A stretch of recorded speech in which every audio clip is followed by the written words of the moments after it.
Assalamualaikum warahmatullahi wabarakatuh. Hello everyone. Welcome to our group presentation. First of all, let us thank you Allah Subhanahu wa Ta'ala for giving us the opportunity to present this material today.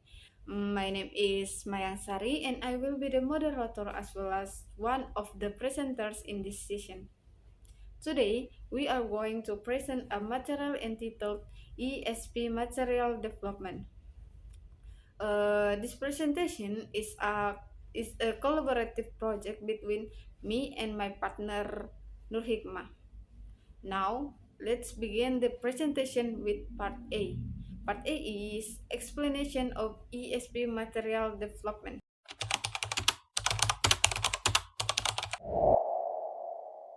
Okay, part A, explanation of ESP material development. According to Hutchinson and Waters, 1987, English for Specific Purposes or ESP is an approach to language teaching in which all decisions regarding content and method are based on the learner's reasons for learning.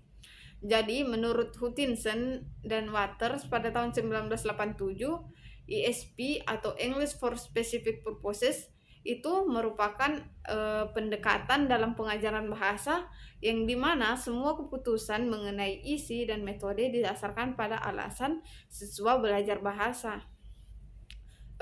ESP emphasizes the importance of needs analysis in determining learning objectives and designing materials that are relevant to the learner's specific context. Jadi ESP ini menekankan pentingnya analisis kebutuhan untuk menentukan tujuan pembelajaran dan merancang materi yang sesuai dengan konteks spesifik para pelajar. Dudley Evans and Estigen 1998 explained that ESP material development involves the process of selecting, adapting, and creating teaching materials designed to meet the specific needs of a particular group of learners.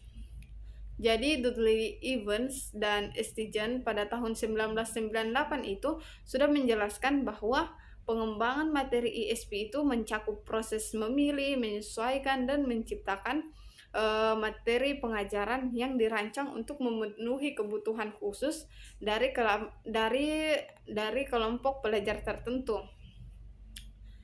This material should reflect the registers, genres, and language the learners need to understand and use in order to perform tasks related to their field of study or professional. Jadi materi-materi ini harus mencerminkan gaya bahasa, jenis teks, dan bahasa yang perlu dipahami dan digunakan oleh siswa untuk menjalankan tugas-tugas yang berkaitan dengan bidang studi atau pekerjaan mereka.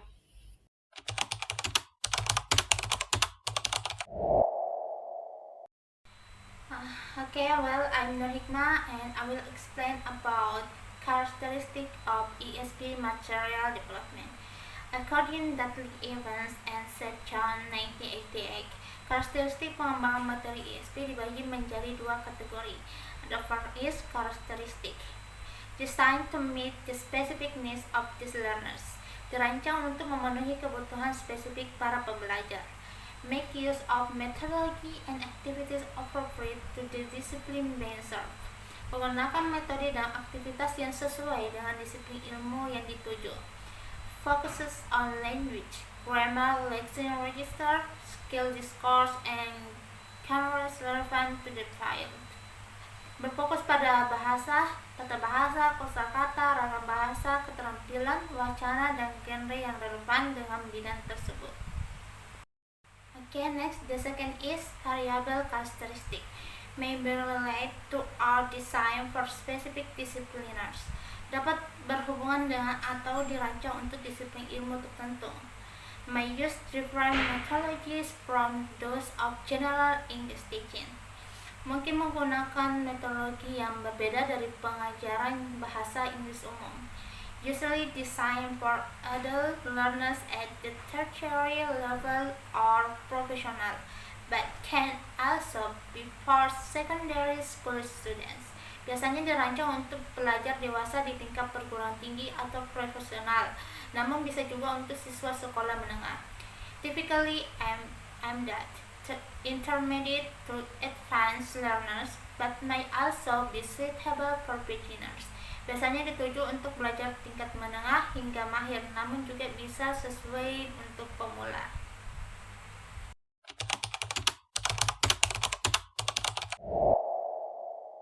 Next, part C, the ESP material development process. Developing materials for English for specific purposes or ESP involves a systematic process to ensure that the content meets learner specific needs. Jadi mengembangkan materi untuk ESP itu melibatkan proses yang terstruktur agar isi-isinya benar-benar sesuai dengan kebutuhan siswa. The typical stage includes the first needs analysis. Identify the learner's language needs based on their academic, professional, or situational context. Nah, langkah yang pertama itu kita menganalisis kebutuhan siswa berdasarkan konteks akademik, pekerjaan, atau situasi mereka. And the second, setting learning objective. Define clear and specific learning goals based on their needs analysis to guide material development. Nah, kemudian setelah kita mengetahui kebutuhannya, kemudian langkah selanjutnya yaitu kita menentukan tujuan pembelajaran yang jelas sebagai panduan pengembangan materi. And the next, designing content. Select topics, language functions, and skills that are relevant to learners' fields.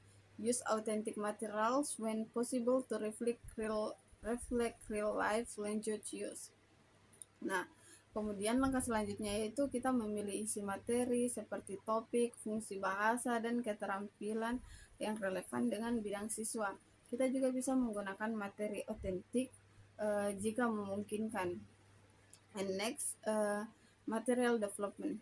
Create or adapt text, exercises, and activities that support the learning objective and are appropriate for learners' proficiency levels. Nah, di sini kita membuat atau menyesuaikan teks, latihan, dan aktivitas sesuai tujuan pembelajaran dan kemampuan siswa. And next, implementation. Use the developed materials in the classroom or learning environment, paying attention to learner engagement and feedback. Di sini kita bisa menggunakan materi tersebut di kelas sambil memperhatikan keterlibatan dan respons siswa. And last, evaluation and revision. Assess the effectiveness of the materials and revise them as necessary to better meet learning goals. Di sini kita mengevaluasi efektivitas materi, kemudian kita bisa melakukan revisi jika dibutuhkan agar lebih sesuai dengan tujuan pembelajaran. So, in conclusion, ESP material development is a step-by-step process that begins with identifying needs and ends with evaluating and improving the materials. Jadi pengembangan materi ESP itu adalah proses bertahap dari menganalisis kebutuhan sampai mengevaluasi dan memperbaiki materi.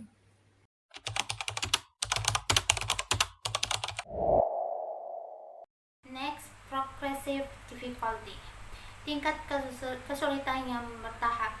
Organize material from simple to complex to facilitate gradual learning. Susun materi dari yang sederhana ke yang kompleks untuk mempermudah proses belajar secara bertahap. And the last is evaluation and feedback. Evaluasi dan umpan balik. Include assessment tools to monitor learner progress and provide feedback. Sertakan alat evaluasi untuk memantau kemajuan pembelajar dan memberikan umpan balik. Okay, well, that's all from me. Thank you very much. Next, discipline specific language. Bahasa khusus bidang ilmu. Focus on teaching technical vocabulary and discourse specific to the learner's skills. Fokus pada pengajaran kosakata teknis dan wacana yang khas dari bidang studi pembelajaran. Next, flexibility, fleksibilitas. Materials should be adaptable to different learner levels and teaching environments. Materi harus dapat disesuaikan dengan berbagai tingkat kemampuan dan lingkungan pengajaran. Next, functional language focus. Fokus pada bahasa fungsional. Emphasize practical language function like reporting, requesting, and negotiation. Tekanan fungsi bahasa praktis seperti melaporkan, meminta, dan bernegosiasi. Next, relevance, kesesuaian atau ketertarikan. Content must be directly relevant to learner disciplines or jobs to maintain motivation and usefulness. Isi materi harus secara langsung relevan dengan bidang studi atau pekerjaan pembelajar untuk menjaga motivasi dan kegunaannya. Next, learner centeredness, berpusat pada pembelajar. Material should consider learners' backgrounds, interests, and learning preferences. Materi harus mempertimbangkan latar belakang, minat, dan preferensi belajar para pembelajar. Next, integration of skill, integrasi keterampilan. Incorporate listening, speaking, reading, and writing tasks tailored to learners. Communicativeness, sertakan tugas mendengarkan, berbicara, membaca, dan menulis yang disesuaikan dengan kebutuhan komunikasi pembelajar. Next, I will explain about principle of ESP material development. The first is need analysis. Analisis kebutuhan.